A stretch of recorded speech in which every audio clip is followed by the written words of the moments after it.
estamos de volta ao programa Brasil Cristão ao vivo para todo o Brasil, além do Brasil e também aí pela internet, graças a Deus, estamos evangelizando através dessa tecnologia, não é? O Papa João Paulo II, nosso querido, né? Nossa pauta de hoje é a vida de um santo, de um homem, ele que quis ir, não é? O homem que foi ao encontro do seu povo, ao encontro dos jovens, ao encontro das famílias, ao encontro de todos.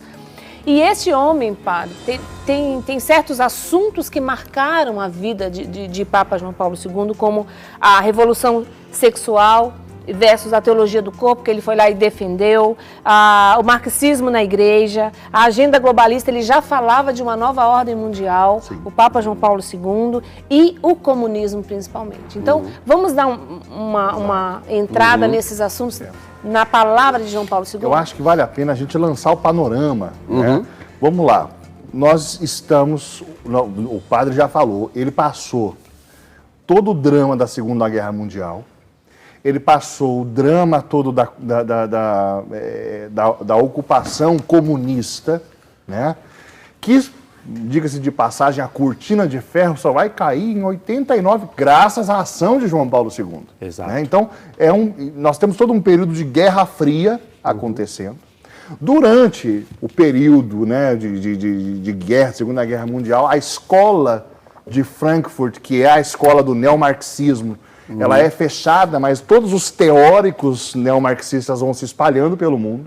E vamos citar de um modo especial, para tocar no tema da revolução sexual e a teologia do corpo, falar de um deles, que é Herbert Marcuse, que escreveu a obra Eros e a Civilização. Ele era professor em Colômbia, nos Estados Unidos. Né? Um alemão, né, com as convicções neomarxistas, e nós já estamos falando, portanto, imagina, sob influência do fundador do Partido Comunista da Itália, Antônio Gramsci, já se olhava para a necessidade de pensar o comunismo na guerra cultural e não tanto na revolução simplesmente armada.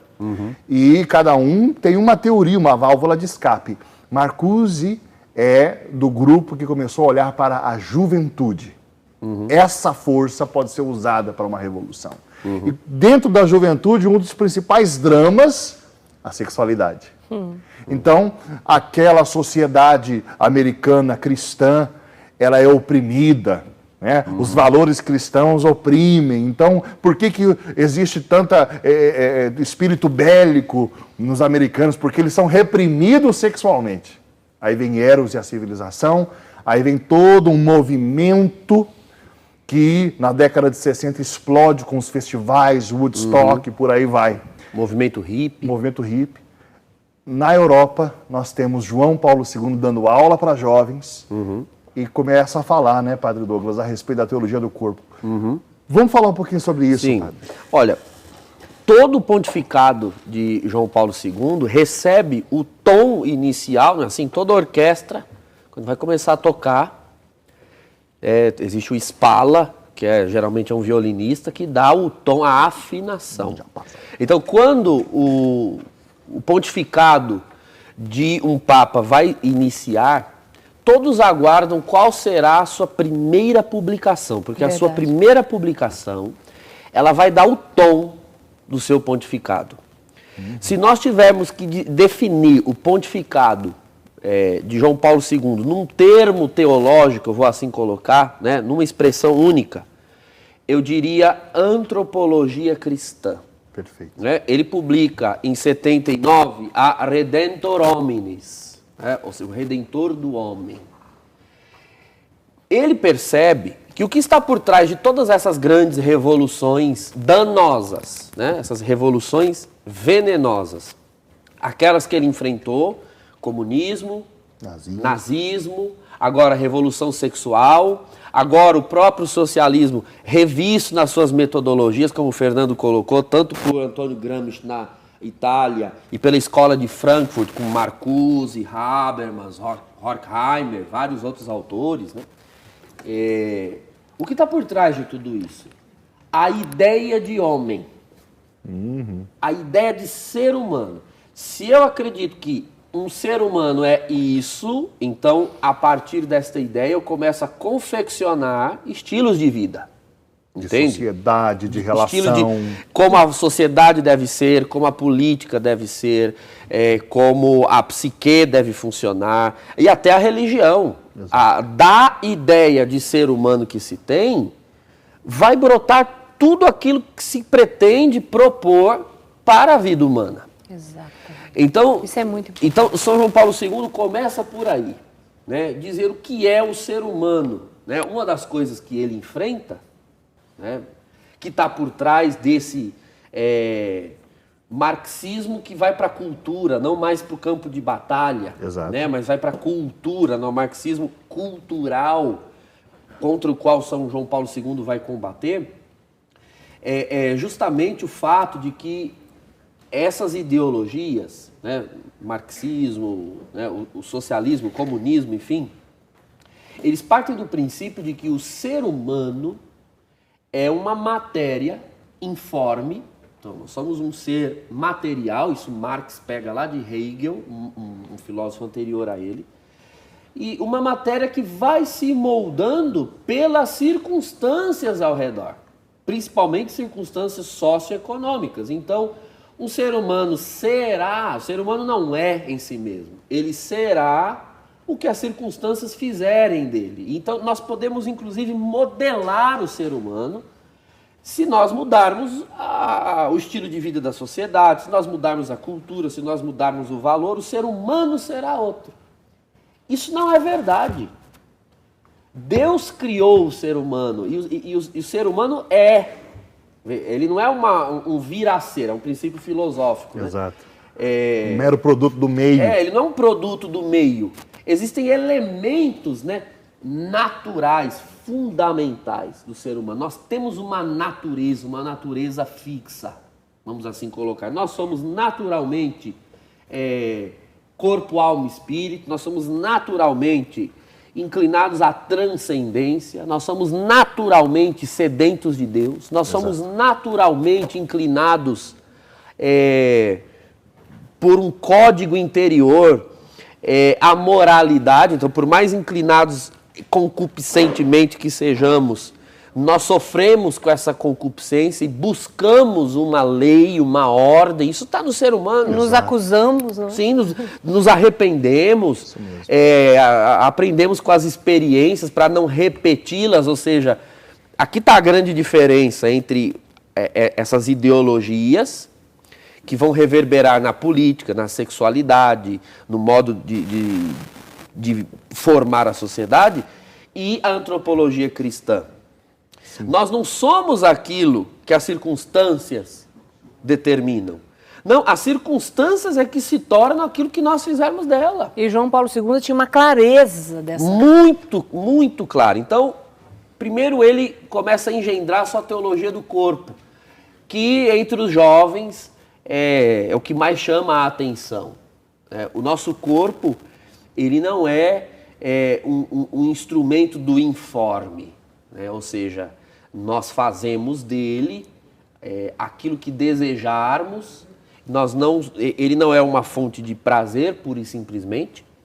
Ele não é um instrumento sem o qual nós possamos viver alheios a responsabilidades.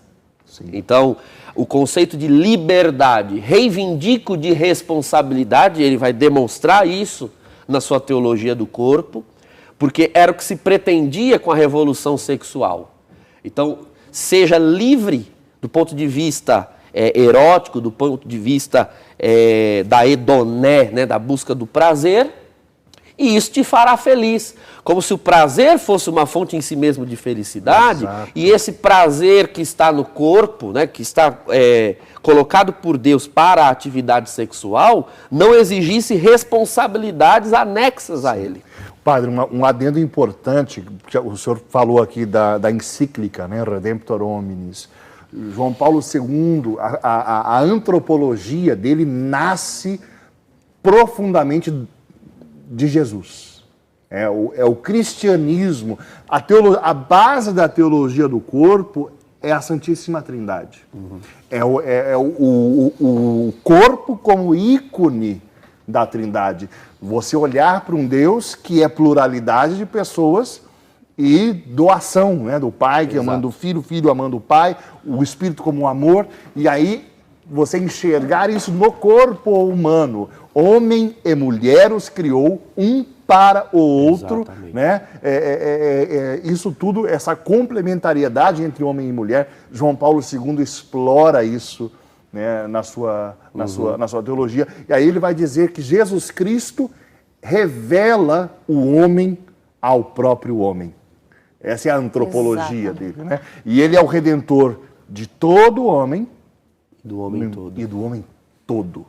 Isso é espetacular, né, pai? Exatamente. Ou seja, Cristo Jesus, como é o novo homem, demonstra a total oposição antropológica, né, da revolução sexual vigente, sobre a qual João Paulo II escreveu a sua teologia do corpo. O corpo foi feito para a doação, não para o lazer, não para o aproveitamento pessoal. Ou seja, o corpo não é instrumento da minha felicidade pessoal. Ele só será um veículo de felicidade pessoal quando eu aprender a não fazer dele um elemento voltado para mim mesmo. Quando o meu corpo é para o outro, então eu encontro felicidade. E isso em todos os estados de vida. Né? Quando o meu corpo é para o outro, na vida consagrada, no celibato, no matrimônio, na geração de filhos, quando o corpo se torna para o outro, então aí sim a felicidade vem.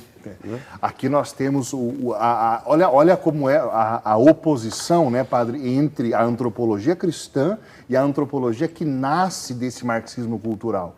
Você vai ter João Paulo II na teologia do corpo falando que a felicidade está nesse um ser para o outro, e você vai ter um Sartre da vida dizendo que o outro é o meu inferno.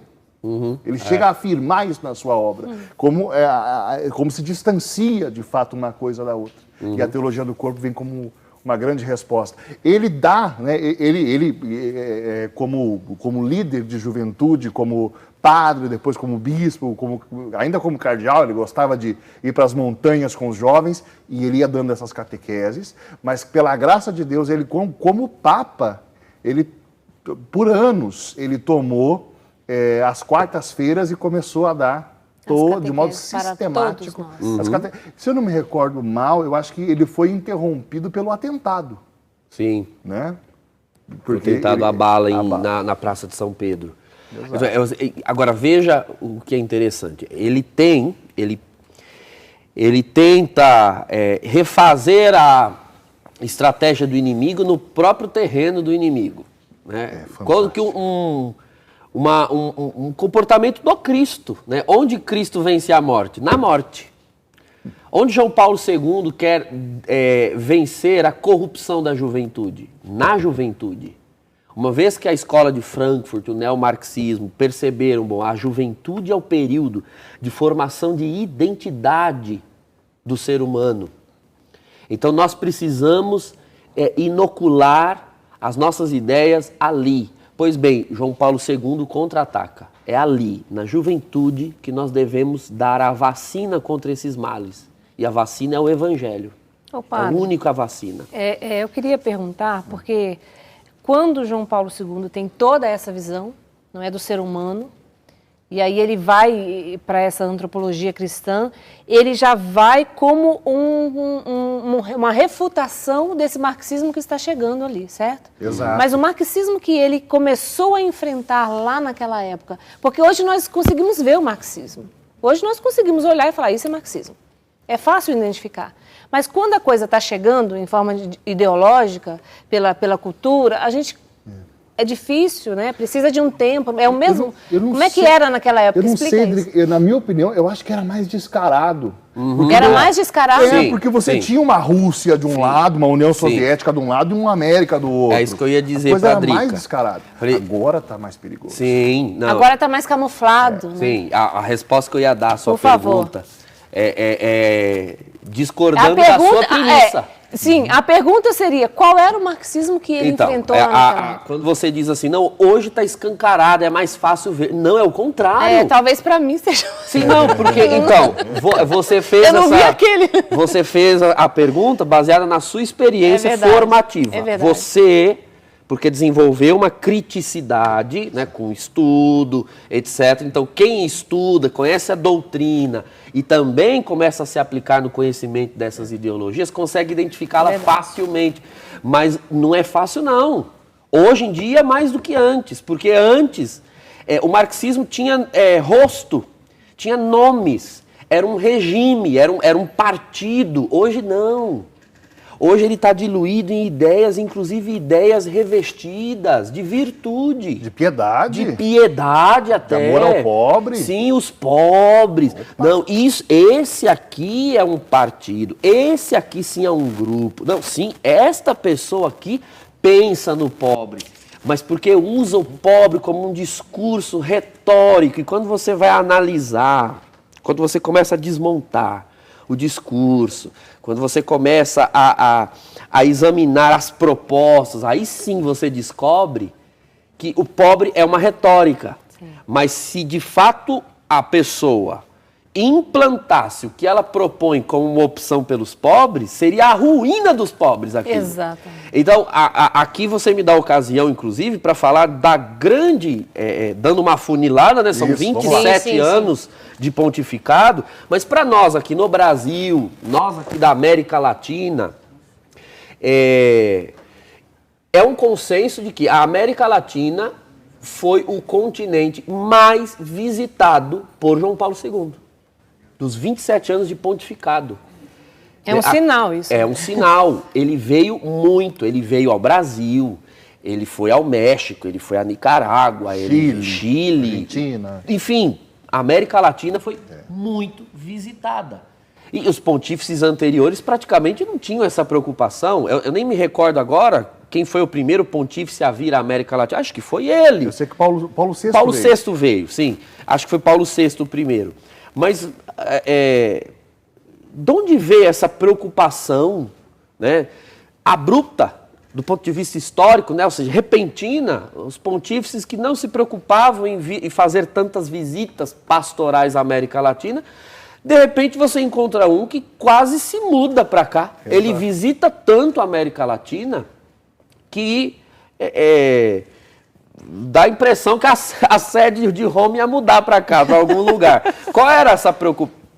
Qual a causa da preocupação de João Paulo II? Basta que nós examinemos o entorno dos anos 90, sobretudo o entorno do ano de 1992, quando foi convocada a conferência do Episcopado da América Latina, né, a conferência do CELAM, para 1992 em Santo Domingo. Nós já tínhamos celebrado uma conferência em 68, Medellín, na Colômbia. Depois, em 82, Puebla, no México. E aí se convoca uma conferência para Santo Domingo, 1992, para as comemorações dos 500 anos do descobrimento da América. Antes de Medellín não teve Rio de Janeiro? Sim, mas o Rio foi antes do Vaticano II. Ah, é verdade. Então, e foi nos anos 50. Sim. Então, se fala pouco da Conferência do Rio. O que está em jogo aqui foi uma... Nós vamos dedicar um programa em breve a falar do Vaticano II, porque isso é um tema que nós precisamos visitar. Está na pauta. Mas o que houve após o concílio, né, o concílio em si foi uma grande graça para a igreja, mas o que houve após o concílio foi o que alguns segmentos da igreja fizeram dele. Então, uma coisa é ele, o concílio, outra coisa é o que alguns quiseram fazer dele. O que Bento XVI, ainda como cardeal Ratzinger, nos anos 70, chamava de o suposto espírito do concílio. Então, em nome de um espírito do concílio, ou seja, de um espírito de inovação, de adornamento, né, de atualização, começou-se a implantar atualizações que não foram planejadas, pretendidas e nem mesmo autorizadas pelo concílio. Então, jogou-se fora, inclusive, para debaixo do tapete a letra do concílio. O concílio se efetiva nos seus documentos, nas suas constituições, declarações e decretos. Padre, não dá muito spoiler. Não vou dar muito spoiler. O fato é que João Paulo II começa a perceber que na América Latina, eu ia usar uma palavra forte, é melhor não usar. Essa inclinação para teologias a pastoralidade, posso usar essa palavra? Na pastoralidade é boa. Veja, ele começa a perceber que aqui começa a se engendrar uma teologia, né, que foi a teologia da libertação, mas ela começa aqui a tomar um rumo que não é aquele que ela pretende afirmar estar tomando. Né? Ela se afirma como uma teologia feita a partir das bases sociais, da realidade latino-americana, dos pobres, etc. E a partir dali, engendrar estratégias pastorais, etc. Mas, quando você começa a perceber o conceito de ser humano que vai entrando em alguns livros, textos, declarações, alguém que viveu os regimes socialistas e já vinha combatendo desde o início do pontificado, no fim dos anos 70, identificou perfeitamente quais pressupostos filosóficos, né, de quais ideias estavam ali por trás. Exato. Então, houve um grande embate, né, de João Paulo II com o episcopado latino-americano, sobretudo naquele período, né, 1992. Ele desceu com a cúria, quase veio com uma grande parte da cúria romana. Foi. Para Santo Domingo. Então, ele podia voltar. Ele tá. Santo Domingo. Gente, a gente tá precisando. Santo Domingo foi uma conferência quase que realizada sob intervenção do Vaticano. Foi. E muitos teólogos latino-americanos nem gostam de citar Santo Domingo, ou citam com rancor. Existe um livro, O que aconteceu em Santo Domingo. Que Santo Domingo foi uma mordaça à teologia latino-americana. Mas olha, só Deus sabe o que teriam sido as conclusões daquela conferência naquele momento, se não fosse João Paulo II e o seu prefeito da doutrina da fé, o cardeal Joseph Ratzinger, que o amparou naquele momento. Claro, não vamos generalizar, existiam bispos de boa vontade que desejavam estar em comunhão com a Santa Sé. Justiça seja feita, né? Eu me permito até citar um nome, quando a gente pode falar bem, é bom falar. Ótimo. O documento de Santo Domingo, né, o documento que nós temos, se você pegar lá documentos do CELAM, existe um documento de Santo Domingo. Havia um movimento dos bispos da América Latina para impedir, inclusive, que fosse redigido um documento. Como um modo de dizer, a Santa Sé boicotou a conferência. A conferência aconteceu, terminou e não há um documento. Isso seria, assim, um péssimo testemunho de divisão para a sociedade. Sim. E quem fez de tudo para impedir isso, né, e lutou para que surgisse um documento, sim, que a igreja dissesse uma palavra da conferência para o mundo, foi Dom Luciano Mendes, que na época era bispo de Mariana, aqui em Minas Gerais, então um bispo brasileiro. Foi presidente da conferência nossa. Exato, que foi presidente da CNBB, né, tinha lá suas convicções, não é esse o assunto. A questão é que, no meio das suas convicções pessoais, ele prezou pela unidade. Contam algumas pessoas, eu tive acesso a algumas pessoas que estavam nos trabalhos da conferência nos anos 90, e eles disseram que na véspera do encerramento do CELAM, Dom Luciano teria tido uma conversa com João Paulo II, né, por telefone, não sei exatamente, e enternecido pela conversa, porque João Paulo II, acima de tudo, era um santo, já era um santo, e Dom Luciano saiu coletando, batendo nos quartos dos bispos, coletando anotações, manuais, rascunhos que eles tinham feito durante as aulas, e para poder juntar e fazer junto com a Cúria Romana, que estava em Santo Domingo, um documento, que é o que nós temos, onde se falou sobre a opção preferencial pela juventude, você veja, a influência de João Paulo II. Então, assim, a conferência saiu E nós conseguimos dar, apesar das dificuldades, um testemunho de unidade. Sob o pontificado de João Paulo II. Espetacular. Espetacular. Teve grande influência na América Latina e no Brasil também. Vamos fazer um intervalo? E já já nós voltamos. Continue usando aí o nosso telefone para enviar mensagem, comentário e as suas dúvidas também. Rapidinho a gente volta.